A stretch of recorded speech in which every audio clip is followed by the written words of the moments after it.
Boa tarde, buscas, tudo bem com vocês? Hoje, dia 16 de janeiro de 2026, eu, Ana Paula Magalhães, estou nesta encarnação e fazendo perícia, né? Eu fiz a perícia ontem de uma criança e o hiperfoco dela, né? Para contextualizar para vocês, um autismo de nível de suporte 1 e o hiperfoco dela geopolítica mundial. E o menino, né? Vou inventar um nome aqui, tá? Matheus. E Matheus, 9 anos de idade, não conseguia escrever o nome, né? Porque a coordenação fina não estava bem desenvolvida. Extrema rigidez comportamental, então muita dificuldade com a socialização. A questão da hipersensibilidade a barulho, seletividade alimentar, atraso na linguagem, né? Foram os primeiros sintomas que fizeram a mãe correr atrás dos estímulos, né? Das terapias, enfim. E tomando medicação para ansiedade, tinha bastante ansiedade. Mas, gente, o que eu venho aqui trazer de reflexão, né? O Asperger, que foi incluído como autismo em 2013, não era incluso no espectro, tá? E por que eu tô falando isso? Porque eu tô vendo alguns influenciadores falando que o autismo seria assim, uma evolução biológica do cérebro humano, né? E tá tudo bem, é uma teoria. A gente, na verdade, ainda tá entendendo essa questão do boom do autismo, que era 1 para 1000 e hoje é menos de 1 para 100.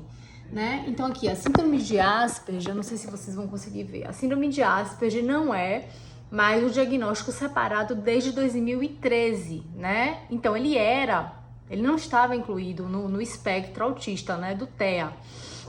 Quando o DSM-5 incorporou, né, o Asperger no transtorno do espectro autista. Foi uma mudança global, né, que aconteceu no Brasil e no mundo. Então isso há 13 anos atrás, né, 2013. Fato é que ontem essa criança me surpreendeu, assim, eu já me surpreendi muito com crianças Asperger, né, em matemática. Nossa, tinha uma, gente, ela enxergava a geometria sagrada nos cantos da sala, assim, ela descrevia, né, as geometrias, e tinha muito a questão da geometria sagrada, ela enxergava, né, nossa, tem um Fibonacci ali, coisas desse nível. Olha, a diferença o índice áureo, né? Para quem não sabe, o Fibonacci, ela é um padrão de geometria sagrada que contém em si medidas que a gente chama de áuricas, são medidas perfeitas, que é um ciclo de expansão, né? E se usa Fibonacci em tudo, né? De padrão geométrico, inclusive na economia. Para estudar gráficos, o Fibonacci, ele é um número, vamos dizer, perfeito, né? Então, me surpreendi muito com essa criança, né? Foi outra vez que eu vim aqui, mas ontem ele tinha 9 anos de idade, ele tinha hiperfoco em geopolítica mundial. E aí, achou outra com o mesmo perfil, né? Com hiperfoco em geopolítica mundial. E aí eu perguntei pra ele, Matheus, vem cá, o que aconteceu agora no começo do ano? O Trump, né, os Estados Unidos, ele estava sentindo que estava perdendo a liderança aqui e a influência na América Latina e resolveu capturar o ditador Nicolás Maduro, que está lá agora nos Estados Unidos, né? E o que aconteceu com a Rússia e com a Ucrânia? Por que você acha que tá acontecendo tudo isso, né? Ele respondeu de forma muito assim, criança, né? Tá tudo atifado. Eu falei, sim, mas o que motivou essa guerra? Ele falou assim, porque a Rússia não queria que a Ucrânia entrasse na OTAN. E a OTAN, né, tem encrenca com a Rússia. Aí eu falei assim, e o que você acha que vai acontecer com o Brasil? Ele falou assim, nossa, o Brasil vai estar muito encrencado entre a Rússia e os Estados Unidos. Entre a Rússia, a China como um bloco, né? Ele já enxergava o multilateralismo, né? E essa dificuldade dos Estados Unidos em continuar e permanecer com a sua hegemonia global. Ele falou assim, os Estados Unidos, o Brasil vai estar muito encrencado entre Rússia e China, e de outro lado com os Estados Unidos. E eu fiquei olhando assim pra cara dele, tipo, que incrível, né? A mãe não entendia nada que a criança falava. É muito interessante porque a mãe acha até que a criança tá criando, né? Mas o menino, assim, no nível de comentário que eu não enxergo em muitos canais, né, de especialistas em geopolítica mundial. E aí eu falei, nossa, Matheus, eu passaria a tarde toda com você aqui conversando só para aprender. Mas é isso, gente. É uma questão muito difícil, porque repara, eu tô fazendo a perícia de uma criança que tem visivelmente, claro, sofrimento, né? Mas uma criança dessa tem um cognitivo, um QI de 130 acima, né? E com o mesmo, vamos dizer, diagnóstico, mesmo CID, né? De uma criança, de repente, que tem um autismo nível de suporte 3, que com 9 anos de idade não toma banho sozinho, ainda usa fralda, não se comunica, não desenvolveu a linguagem.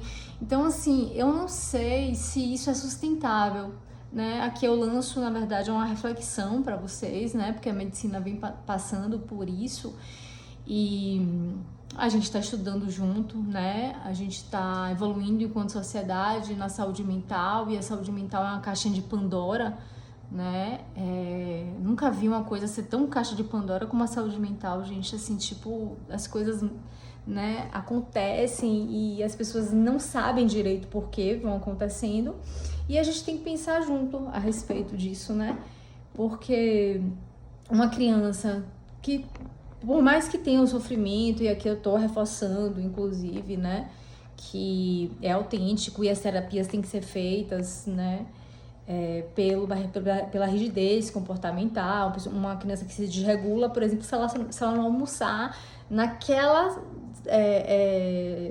cadeira específica, tem que ser a cadeira dela, né? A mãe tem que levar comida feita por ela, sem cebola e sem alho, porque se for comer a comida da escola, da creche, ela consegue achar um pedacinho de cebola e alho, ela já não se alimenta.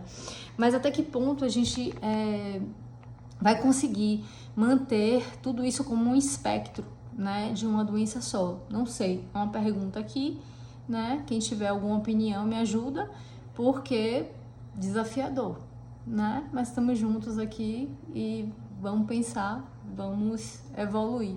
Mas que são crianças que realmente têm uma capacidade fora do comum, né? E que é muito interessante a gente ver, né?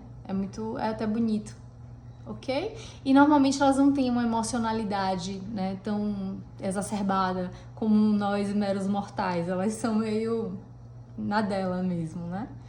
Então, buscas, é um pensamento para hoje, uma reflexão que eu queria dividir aqui com vocês. Homens e mulheres de ouro sejam.